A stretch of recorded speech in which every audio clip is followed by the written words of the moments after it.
So now we will discuss the summary of Chapter 6 entitled Network Layer. Network applications and services on one end device can communicate with applications and services running on another end device. How is this data communicated across the network in an efficient way? The protocols of the OSI model network layer specify addressing and processes that enable transport layer data to be packaged and transported. The network layer encapsulation enables data to be passed to a destination within a network or on another network with minimum overhead. This chapter focuses on the role of the network layer. It examines how it divides networks into groups of hosts to manage the flow of data packets within a network. It also covers how communication between networks is facilitated. This communication between networks is called routing. Encapsulating IP. IP encapsulates the transport layer segment or other data by adding an IP header. This header is used to deliver the packets to the destination host. The IP header remains the same from the time the packet leaves the source host until it arrives at the destination host. The process of encapsulating data layer by layer enables the services at the different layers to develop the scale without affecting the other layers. This means that transport layer segments can be readily packaged by IPv4 or IPv6 or by any new protocol that might be developed in the future. Routers can implement these different network layer protocols to operate concurrently over a network. The routing performed by these intermediate devices only consider the contents of the network layer packet header.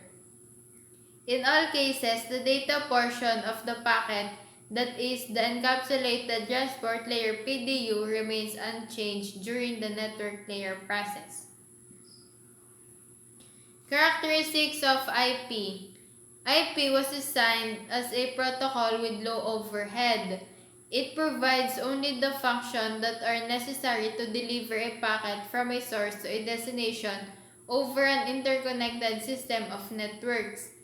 The protocol was not designed to track and manage the flow of packets. These functions, if required, are performed by other protocols at the other layers, primarily TCP at layer 4.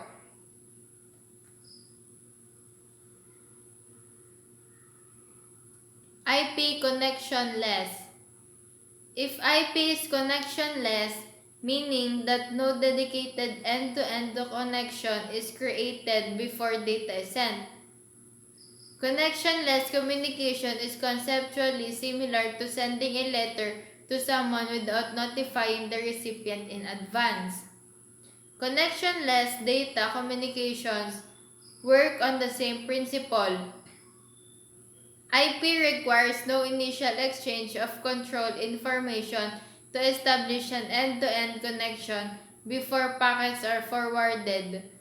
IP also does not require additional fields in the header to maintain an established connection. This process greatly reduces the overhead of IP.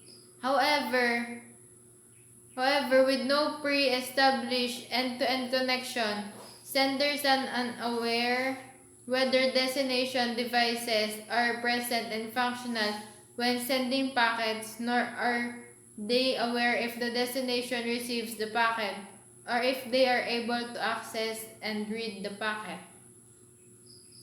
Router, CPU, and OS.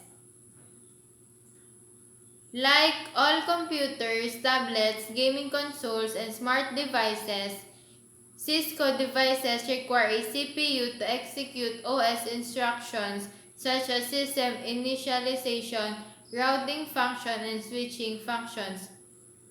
The highlighted component in the figure is the CPU of the Cisco 1941 router with the heatsink attached. The heatsink helps dissipate the heat generated by the CPU. The CPU requires an OS to provide routing and switching functions. The Cisco Internet Operating System, or the iOS, is the system software used for most Cisco devices regardless of the size and type of the device. It is used for routers, LAN switches, small wireless access points, large routers with dozens of interfaces, and many other devices.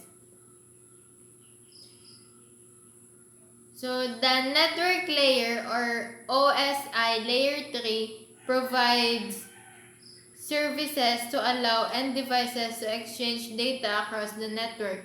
To accomplish this end-to-end transport, the network layer uses four basic processes: IP addressing for end devices, encapsulation, routing, and de-encapsulation. The internet is largely based on IPv4, which is still the most widely used network layer protocol.